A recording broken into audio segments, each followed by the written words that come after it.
Hi everyone, I am Nazri from Active SG Bukit Canberra. Welcome to our first video of our floorball series called Starting It Right, where I will share some of the basic floorball drills and skills that you are able to do at the comfort of your own home. So let's get to it.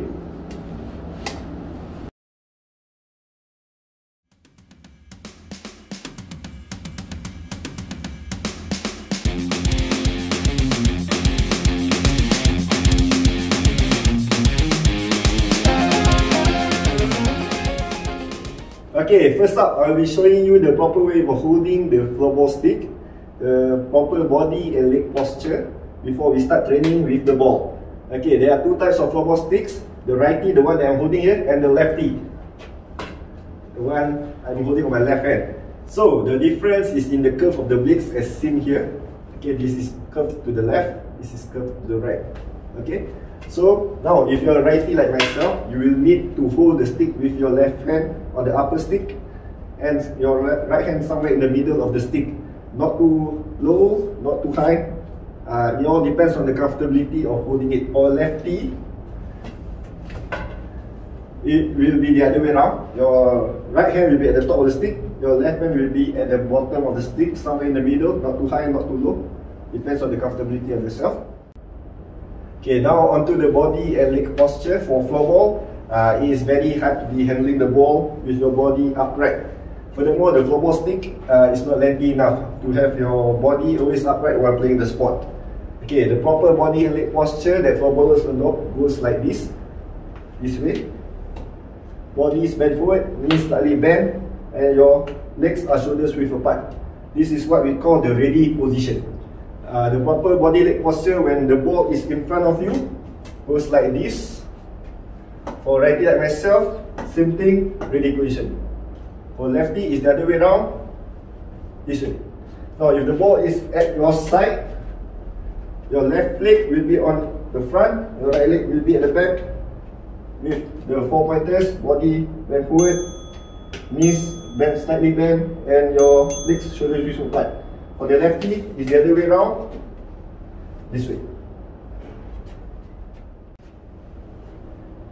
Okay guys, so now that we have covered the basic proper holding of the stick and the proper body and leg posture, we will move on to the different types of passing techniques and the proper receiving techniques.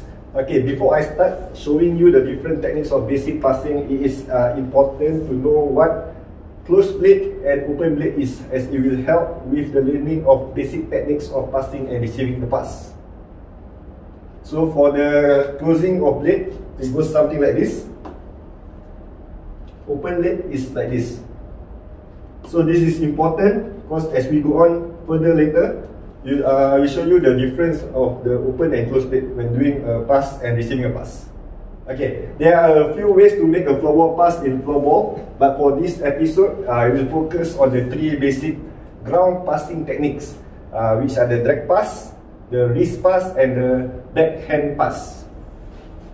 Okay, there are four main points to take note when doing a pass, and they are bending of the knees, leaning forward, closing of the blade, and keeping the ball close to the blade when making a pass. Closing the blade is important when making a pass and receiving because the ball will always stay grounded and not fly up or bounce when making a receiving the pass. Okay, so for drag pass, keep the ball close to the blade and the motion of the pass will start from the back onto the front, keeping the blade close until the point of release. Something like this. One more time. Okay, so the next pass is the wrist pass. For this, keep the ball close to the blade and the motion of the pass will start somewhere in the middle of your stance and moving only the wrist to make the pass and making sure that the blade is close while making the pass. Something like this. One time. Okay. Okay, so for the last technique, the backhand pass, it's not facing the back, it's just using the back hand of the floorball blade right here as you see. Okay, for this technique, keep the ball close to your blade at all time, using the part where it's closest to the shaft and not the tip, because it will affect the way you pass. Okay, so for this, This is how you make the pass. Keep the ball close.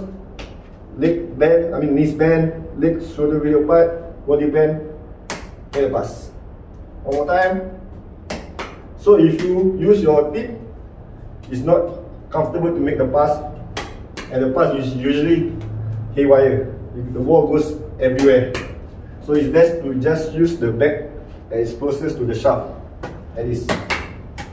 So there's more control when you do the pass. So for this technique, if you realize I did not close my blade like this when I make the pass, because the ball will fly up if I were to close my blade and make a pass, something like this.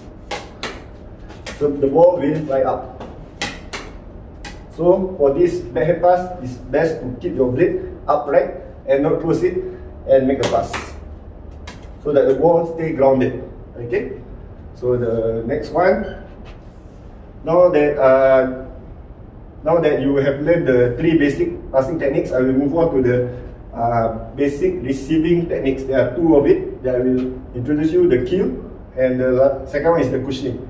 Okay, for these both techniques, it's very important to always keep your blade close at all times when you receive the ball, because if you did not keep your blade close, the ball will fly up or go out of control. So for the first technique, the kill, okay, it's the most common way to receive the ball, and it's used to stop the ball and trap it under the blade, where the ball will instantly stop, hence the name, the kill. Okay, it's supposed something like this. Remember to keep your blade close at all times. Make the pass to the wall, for example. Make the pass to the wall, close the blade, stop. So if I were to open my stick, open my blade, the ball will go out of control. One more time. If I were to open my blade, I do not have the proper control. So it's always important to keep your blade close. Okay, so the next passing technique is the cushioning. So this is the most common way to receive the ball when you are on the move, or during the floorball match, or during floorball drills. Okay, you receive the pass by moving your stick backwards to where the ball is coming from. So it goes something like this. For this, I will use a drag pass and use the cushioning technique. So I drag the ball, I will receive a pass. One time, receive a pass. So for this, keep your blade close as well. Not open, just keep it close and practice receiving the pass. The ball will slowly and gradually stop at your blade. So this will help you transition from receiving a pass to dribbling the ball. Okay. So you can practice the basic passing and receiving of the ball by making a pass to the wall. For me, here I have a wall right in front of me, so I can just make a pass. Practice the back pass, the wrist pass, and the backhand pass. So you can use this, use the walls at your home. Make sure your mom is not scolding you, saying it's too noisy or what. So just make a soft pass if you can. Don't make so much noise. Don't let your mom catch you. Okay, if your mom catch you, pause for a while, let her go, and continue. Okay, so you can practice this with a friend as well, or a family member. Okay, so that's it guys for the first episode, and hope you have fun trying these basic floorball techniques and starting it the right way. On our next episode, we'll learn about the basic shooting techniques and some of the basic rules of floorball and some simple basic dribbling techniques. So lastly, do like and share and subscribe to our YouTube channel and for our other social media platforms like Facebook and Instagram for more Get Active videos. Remember to stay hydrated, stay safe, and stay active. Till next time, bye!